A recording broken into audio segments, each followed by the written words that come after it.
வணக்கம் மக்களே. இன்னைக்கு நம்ம என்ன பார்க்க போறோம்னா, நடுவரை விலக்கி வாங்கிய மும்பை அணி.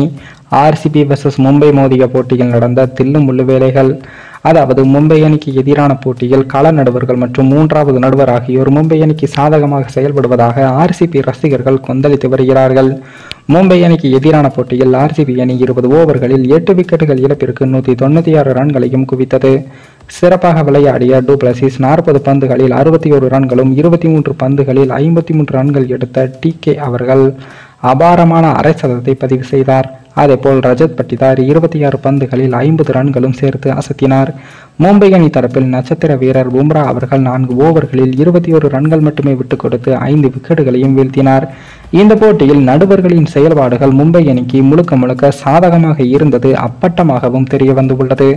தொடக்க முதலே ஆர்சிபி அணிக்கு எதிராக நடுவர்கள் நிதின் மேனன், வினித் குல்கர்னி மற்றும் வீரேந்திர சர்மாவின் முடிவுகள் இருந்தது.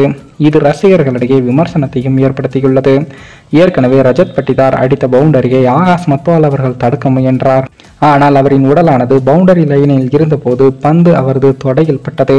இதனை மூன்றாவது நடுவராக இருந்த நிதின் மேனன் அவர்கள் பவுண்டரி இல்லை என்று தவறாக அறிவித்தார். தொடர்ந்து ஆகாஷ் மத்வால் வீசிய பந்து ஒய்டாக செல்ல அது கள நடுவரால் இல்லை என்று தெரிவிக்கப்பட்டது. அதே போல பும்ரா வீசிய யார்கர் பந்து லோம்பரரின் கால்களிலும் அடித்து சென்றது. அது சரியாக லெக் ஸ்டம்புக்கு வெளியில் சென்றது தெரிய வந்தபோது நடுவரின் தீர்ப்பு என்று அறிவிக்கப்பட்டு வெளியேற்றப்பட்டார். இதையெல்லாம் கடந்து கடைசி ஓவரில் ஆகாஷ் மத்வால் வீசிய பந்து தினேஷ் கார்த்தின் நெஞ்சு பாதிக்கு வந்தது. அதனை தடுத்த தினேஷ் கார்த்திக் அவர்கள் நோபாலுக்கு மேல்முறையீடு செய்ய அதனை மூன்றாவது நடுவரால் சோதனை செய்யப்பட்டது. அந்த பந்தின் டிப்ளிகேஷன் மேலே சென்ற போதும் பந்து கீழே சென்றதாக டிப்ளிகேஷன் காட்டப்பட்டது.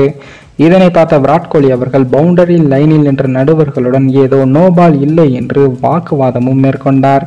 அதன் பின் மூன்றாவது நடுவர் நோபால் இல்லை என்றும் அறிவித்தார். இதனை வர்ணனையில் இருந்தவர்கள் நடுவர்களுக்கு இன்று மும்பை இந்தியன்ஸ் அணியின் ஜெர்சியை அணித்து விடலாம் என்று கிண்டல் செய்தும் வந்தார்கள்.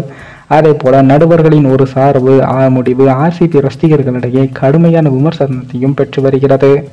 மேலும் இந்த வீடியோ ஏதோ ஒரு விதத்தில் உங்களுக்கு பிடித்திருக்கும் என்று நினைக்கிறேன். நம்ம சேனலுக்கு புதிதாக வீடியோ பார்க்கிறீர்கள் என்றால் மறக்காமல் சப்ஸ்கிரைபர் செய்து விட்டு பாருங்கள். இன்னொரு வீடியோவில் சந்திக்கும் வரை நான் உங்கள் தமிழ்.